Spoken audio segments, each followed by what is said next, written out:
Deus sabe onde você mora, qual é a sua casa. E por saber onde você mora, Ele preserva a sua casa, a sua rua, o seu bairro. Existe uma separação entre a casa do servo de Deus e a casa daquele que não serve a Deus. Existe uma diferença gigantesca entre a casa do justo e a casa do ímpio. Durante um tempo da minha vida, eu morei com os meus pais. E nós moramos numa parte central da nossa cidade, daqui da cidade de Mossoró, Rio Grande do Norte, e era a única residência em um raio de alguns quarteirões. A única residência. Do lado direito era comércio, do outro lado era uma casa abandonada, atrás era comércio e na frente era um posto de gasolina que fechava às 8 horas da noite. Quando dava 8 horas da noite, a rua ficava deserta e não tinha um pé de pessoa. Ninguém passava de frente, era muito esquisito. E havia muito arrombamento, havia muito ladrão, havia muitas... A casa que era abandonada do lado havia sido roubada já mais de uma vez. Os comércios que eram atrás, todos, sem exceção, já haviam sido arrombados e roubo e mercadoria perdida. A casa do lado que era alugada também, ela já havia sido arrombada. Então, no quarteirão que a gente morava, a única casa que nunca foi roubada foi a nossa. A única. A única casa que nenhum ladrão encostou. Por que eu estou contando esse testemunho para vocês? Para mostrar para você que existe uma diferença de quando você serve a Deus.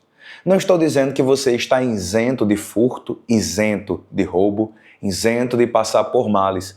Mas a Bíblia nos mostra que Deus guarda e que Deus protege.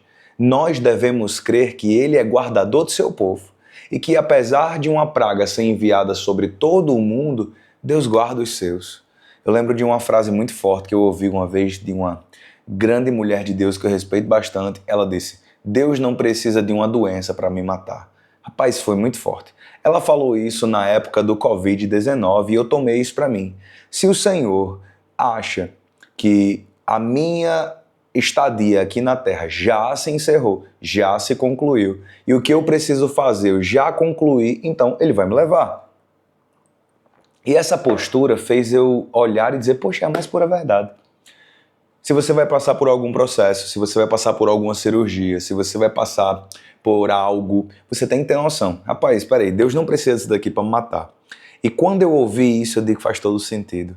Se eu creio no meu coração que existe um Deus, que Ele é dono da minha vida, então eu creio que Ele guarda a minha casa, que Ele guarda a minha família, que Ele guarda a minha saúde, que Ele guarda meu dinheiro. Ah, pastor Gabriel, mas isso... Aí eu vou viver de qualquer jeito? Isso é motivo para eu ser negligente? É claro que não, né? A gente não pode pegar e dizer, vou viver de maneira desordenada, vou deixar a casa de porta aberta, eu vou deixar os carros abertos, vou andar com o celular na rua, me distraindo para sofrer um assalto. Não é sobre isso. Mas é sobre crer que Deus faz separação do seu povo, em meio às batalhas, em meio às guerras e em meio às pragas. Por isso que eu contei essa história no início do vídeo, para você que ama a palavra perceber que aqui no livro de Êxodo, no capítulo 8 até o capítulo número 10, as pragas tinham endereço certo. As pragas tinham endereço certo, era a casa dos egípcios, não a casa dos hebreus. A casa dos egípcios chegava e tinha praga. Mas lá na casa do povo de Deus, adivinha só, não tinha praga. Olha que maravilha! Então você que ama a palavra de Deus, você está protegido pelo Senhor da palavra. Olha que coisa. Comenta aqui embaixo, Deus protege a minha casa. Comenta isso daí. Essa é a frase que você vai compartilhar esse vídeo. Deus protege a minha casa. Deus protege a sua casa. Nós temos aqui várias pragas e como eu falei para você no vídeo anterior, cada praga é um juízo de Deus sobre um símbolo de idolatria do Egito. Nós temos aqui no capítulo número 8, 3 pragas. A praga das rãs, a praga dos piolhos, a praga das moscas. Esse é o capítulo número 8.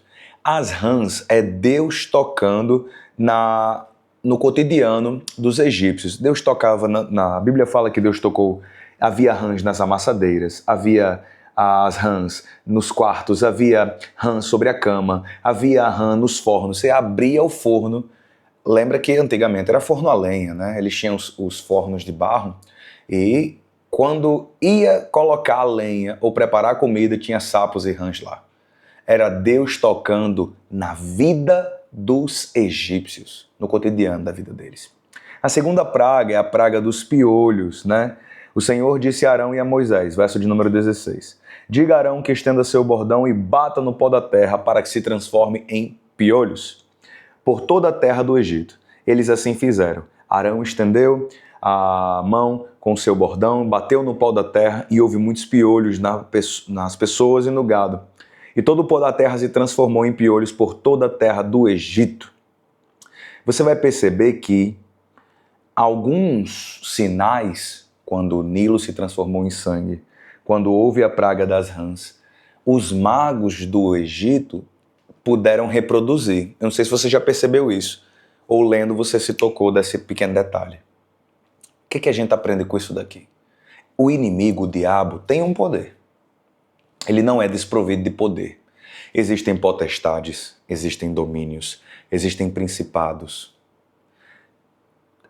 Existe a região de batalha espiritual, né? A nossa luta não é contra a carne nem contra a sangue, mas Paulo diz hostes, potestades, domínios. Então são seres espirituais do mal, certo?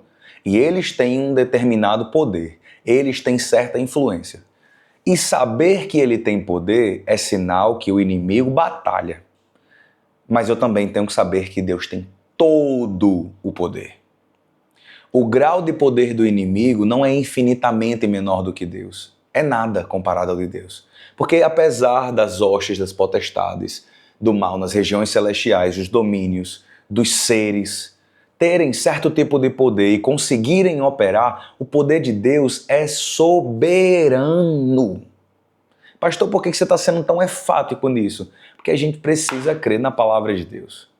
Nós precisamos crer que nós não devemos temer o mal, não devemos temer. Quantas vezes na Bíblia Deus levanta os seus profetas para envergonhar o diabo? Deus levantou Elias para envergonhar Baal, depois Deus levanta Elias para envergonhar os profetas de Baal, aí Deus levanta Moisés para envergonhar todos os deuses do Egito. Primeiro livro de Samuel, capítulo 5, Deus envergonha Dagon, que era o deus dos filisteus e o deus dos cananeus. Outro texto, livro de Isaías, capítulo 37, Deus humilha Senaqueribe, que estava ajoelhado diante do Deus dele. E Senaqueribe diz, quem é o Deus de Israel? Para que ele livre vocês. Então, durante toda a Bíblia, Deus está dizendo, eu sou poderoso, eu sou altíssimo. Paulo chega em Atos 16, repreende demônio. Por que eu estou dizendo isso? Deus estava mostrando para todos que Ele é o Senhor, que a mão poderosa dele é de verdade. E na quarta praga, que é a praga das moscas, no verso 23, foi assim que eu iniciei o vídeo, Deus diz assim, farei distinção entre o meu povo e o povo do Egito. Amanhã se dará este sinal.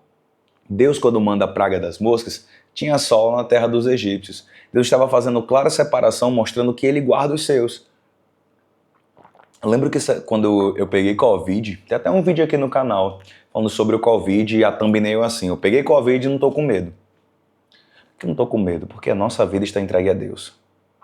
Ou a gente crê nesse livro aqui, ou não vale a pena ser crente. É mesmo, pastor Gabriel? Ou você crê na palavra que está aqui escrita e toma posse de tudo que está aqui escrito, ou não vale a pena. Não vale a pena ser um crente filosófico, científico, analítico. Tem que ser um crente espiritual, que crê que a verdade escrita se torna verdade viva quando você põe fé. Olha, a verdade escrita da palavra de Deus se torna verdade vivida quando você crê, quando você tem fé. Se você não crê, se você não tem fé, a verdade é a mesma coisa de você estar lendo gibi. Vai funcionar para quem crê, para quem não crê. Se creres, verás a glória de Deus. A fé é o firme fundamento das coisas que não se veem, mas sim das que se esperam. Sem fé é impossível agradar a Deus. Então você que está assistindo esse vídeo, creia que Deus faz distinção da sua casa. Sua casa não é igual à casa de todo mundo. Não tem como. Seu estilo de vida não é igual ao estilo de vida de todo mundo. A maneira como você administra suas finanças, a maneira como você lida com seus negócios, a maneira como Deus guarda o seu comércio, a sua loja, as suas propriedades. Deus guarda mais a casa de um crente fiel do que a casa de uma pessoa que não crê nele. É mesmo, pastor, é mesmo. A pessoa pode morar em um lugar mais seguro do mundo, mas a casa de um crente é muito mais bem guardada. Por quê? Porque aos seus anjos dará ordem ao seu respeito para que velem por você de dia e de noite. Quando vem a praga dos animais, que é a quinta peste do capítulo número 9, Deus está mostrando: eu guardo os recursos do meu povo. Pastor, olha aí. Verso 4 do capítulo 9. E o Senhor fará distinção entre os rebanhos de Israel e o rebanho do Egito, para que nada morra de tudo que pertence aos filhos de Israel. O Senhor designou certo tempo, dizendo: amanhã o Senhor fará isto na terra. Deus estava dizendo: eu vou mostrar que o que é do meu povo, eu vou preservar. Suas posses materiais. O gado representa as posses materiais, representa os recursos, representa a administração dos bens. Sua casa, seu carro, sua geladeira, sua comida. Quantos crentes podem testemunhar aqui? Eu queria pedir a você, faça um favor para mim, por favor, para edificar aqui o canal, para edificar a fé dos irmãos. Comenta uma história de providência aqui embaixo. Quantas vezes 1 quilo de arroz rendeu como se fosse 10? Quantas vezes um bujão de gás rendeu como se fosse... Quando eu casei e eu fui morar na minha casa, eu tinha uma casa, mas o recurso para sustentar a casa ainda era muito pouco. Eu lembro, eu vou começar contando o meu testemunho, um dos muitos. E eu lembro que um bujão durou 1 ano na minha casa. E a gente fazia todas as refeições. Café da manhã, almoço e janta. E um bujão durou mais de 1 ano.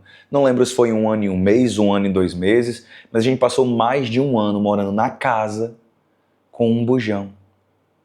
Pastor, isso é impossível. Mesmo que só cozinhasse um ovo por 2 minutos, gente. Todos os tipos de comida. Fazia arroz, fazia carne, panela de pressão, tudo. E durou mais de 1 ano. O que é isso? É preservação de Deus. É Deus mostrando que até nos mínimos detalhes Ele está com o povo. Aí vem a praga das úlceras, Deus tocando os egípcios na enfermidade, né?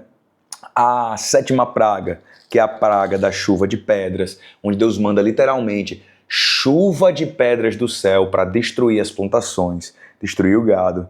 E Deus diz, farei cair, capítulo 9, verso 18, amanhã, por este tempo, farei cair uma forte chuva de pedras, como nunca houve no Egito, desde o dia em que foi fundado. Agora, pois, mande recolher o gado e tudo o que você tem no campo. Todas as pessoas e animais que estiverem no campo e não forem levadas para casa, morrerão ao cair sobre eles chuva de pedras. Verso 23 como isso acontece, né? Verso 24 fala: havia chuva de pedras e fogo misturado com a chuva, tão grave como nunca houve em toda a terra do Egito. Destruiu animais, árvores, plantas. Verso 26. Somente na terra de Gósen, onde estavam os filhos de Israel, não houve chuva de pedras. Capítulo número 10 é a praga dos gafanhotos. E ainda no capítulo de número 10, que é a 9ª praga, é a praga das trevas. Eu sei que não cabe a gente comentar em um vídeo, porque, graças a Deus, a Bíblia é muito rica. Louvado seja o Senhor. Mas eu quero só encerrar falando sobre a praga das trevas. Na praga das trevas, que é a 9ª praga, Deus escurece o sol. Você sabe que na cultura dos egípcios, o sol é um deus. Mas existe algo mais profundo que nós podemos aplicar aqui. Enquanto o mundo está em trevas, o povo de Deus tem verdadeira luz. O sinal da praga das trevas sobre os egípcios é Deus mostrando que quem está longe de mim anda em trevas. Quem está longe de mim anda em escuridão. Eu sou a luz do mundo. O meu povo tem luz em sua casa. A Bíblia fala que eles não conseguiam enxergar 1 centímetro, 1 palmo à frente dos seus olhos. Todos foram feridos pelas trevas, estavam como se fossem cegos. No mundo de hoje, você não concorda que tem muita gente cego e cega? E que o povo de Deus tem luz? Que o povo de Deus é iluminado? Que a sua casa tem a luz do Espírito Santo? Jesus Cristo nos chama de sal da terra e luz do mundo. Jesus Cristo diz: eu sou a luz do mundo. Então, quando o Cristo brilha na sua vida, você se torna semelhante a esta luz que ilumina as pessoas. Existe uma luz na sua casa, existe uma luz na sua família. Enquanto o mundo está caminhando para as trevas de um abismo, o povo de Deus está marchando para a luz eterna, para Cristo, o nosso Senhor. Tenha luz em sua casa, tenha Cristo com você. Que Deus te abençoe, curta esse vídeo, se inscreva aqui no canal, espero que esse comentário tenha lhe abençoado e não se esqueça de compartilhar com no mínimo 5 pessoas. Por favor, eu faço esse pedido, me ajude. Vamos fazer com que mais pessoas fiquem maravilhados, igual a gente. Quem está aqui nesse canal está aqui porque ama a palavra. E eu faço esse apelo a você. Compartilhe com quem você ama também. Convide seus vizinhos, seus amigos, seus irmãos de igreja para ler a Bíblia com a gente. Deus te abençoe e até o próximo vídeo. Tchau, gente.